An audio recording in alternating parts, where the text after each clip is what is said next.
संघ की आज यहाँ पर 1 दिवसीय धरना प्रदर्शन है और ज्ञापन दिया जाएगा, क्या कुछ प्रमुख मांगे हैं आपके संघ की?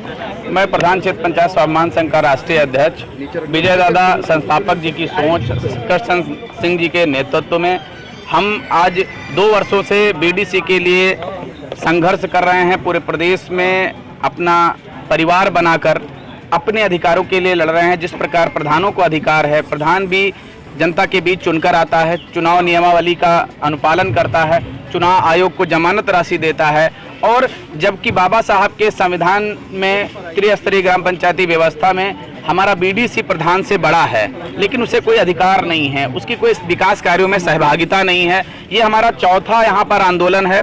चौथी बार हम 2 दिवसीय धरना कर रहे हैं, 6 और 7 को।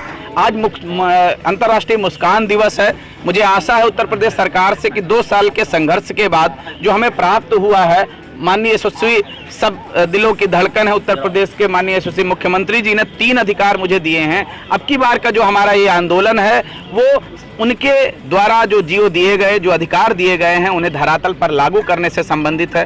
पिछले 2 साल पहले 15 दिसंबर 2021 को हमारे बीडीसी भाई को एम्पावर करते हुए माननीय मुख्यमंत्री जी ने 3 प्रमुख अधिकार दिए थे, नरेगा, बीमा और 6 बैठक और 1000 बैठक प्रतिभत्ता, लेकिन वो धरातल पर लागू नहीं है।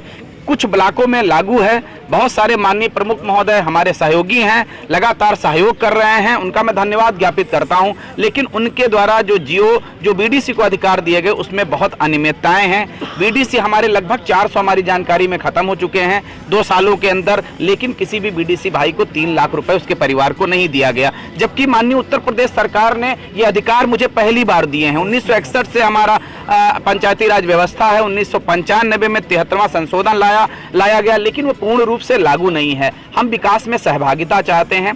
हम लोग भी जनता के बीच में वोट लेकर आते हैं, नाली खड़ंजा बनवाने का वादा करते हैं, कमर झुकाकर वोट मांगते हैं, प्रधान से ज्यादा वोटर्स पर 2000 लगभग वोटर्स पर चुनकर आते हैं, लेकिन हमारे पास अधिकार नहीं है। तो हमारा पहली मांग है कि जो शासनादेश हैं, जो अभी तक अधिकार हमें मिले हैं, वो धरातल पर लागू हों। हर बीडीसी को मनरेगा से जोड़ा जाए। हर बीडीसी अगर खत्म हुआ है उसके परिवार को 3 लाख रुपए इज्जत से दिए जाएं और 6 बैठक कराई जाए, 6000 साल में दिया जाए। साथ में प्रधानों जैसा हमारी निधि हो बीडीसी की, जिससे कि नाली खड़ंजा हम बनवा सकें। 20 लाख रुपए सालाना हमारे संघ की मांग है और 7000 रुपए मानदेय की मांग है, क्योंकि प्रदेश का हर जनप्रतिनिधि जिसकी निधि है और जिसका मानदेय है, केवल बीडीसी एक अछूता अंग है जिसको कोई किसी प्रकार की कोई भी सहभागिता विकास कार्यों में नहीं है। मात्र प्रमुख बना लेना, एमएलसी का चुनाव में सहभागिता कर देना, एमएलसी बना लेना। 36 एमएलसी चुनते हैं लगातार 27 वर्षों से 1995 से, लेकिन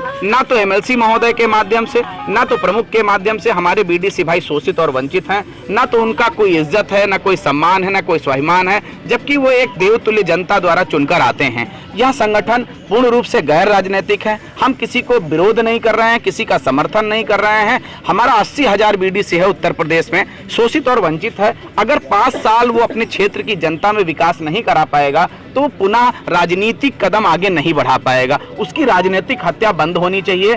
इस पद को एम्पावर करना चाहिए।